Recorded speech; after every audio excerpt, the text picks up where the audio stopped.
The movie of the week comes from 2015. It is nearly 3 hours long, and it was written and directed by Quentin Tarantino. Many of you already know what it's going to be based on that information. It is The Hateful Eight.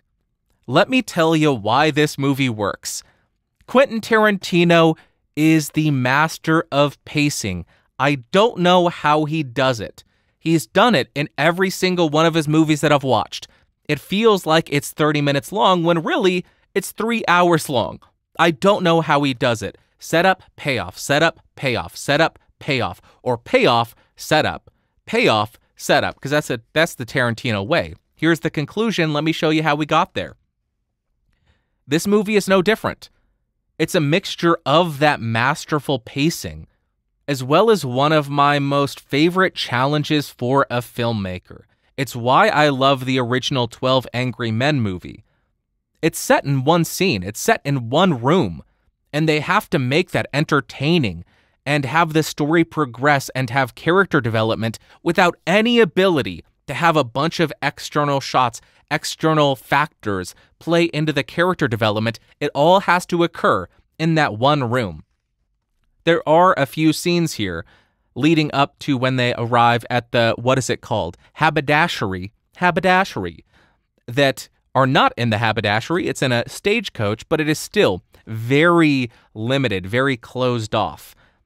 And all of the character development, really, all of the action, all of the progression, all of the exposition, everything happens in one room with no walls, with no different partitions. It is just a single room.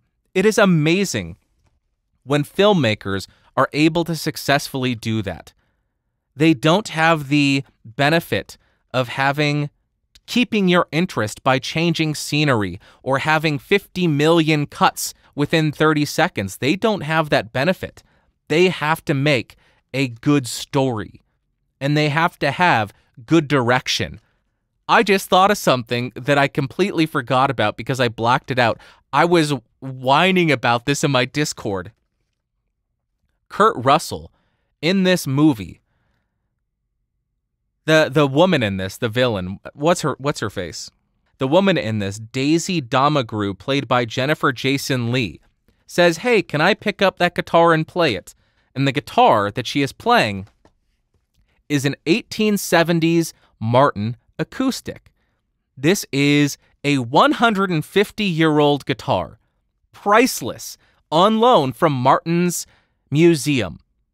And what was supposed to happen? They made 6 duplicates of this, 6 stunt versions of this, and Jennifer Jason Leigh picks it up and is playing it on set, and Kurt Russell comes up and grabs it.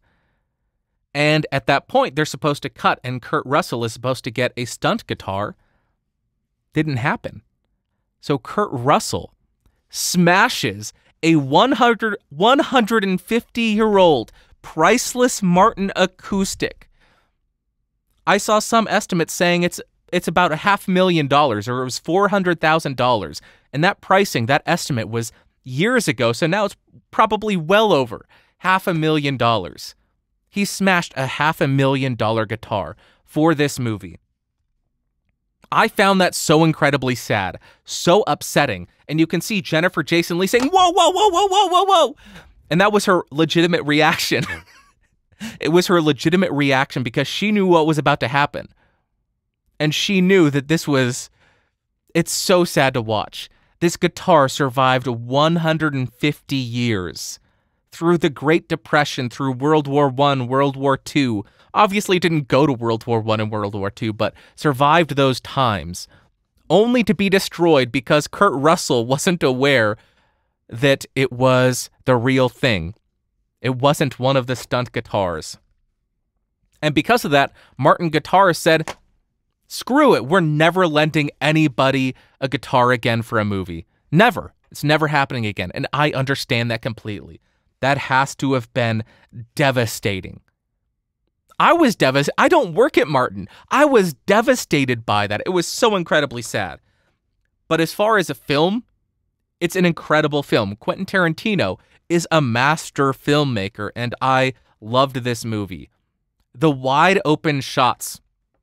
I know I said it all takes place in one room. As they get up to the part where they go to the haberdashery, the single room, there are some beautiful wide open shots in a snowy Western style town or Western style landscape. I love it. Just a great all around movie. Worth a watch if you've got 3 hours to kill and you want 3 hours to feel like 30 minutes.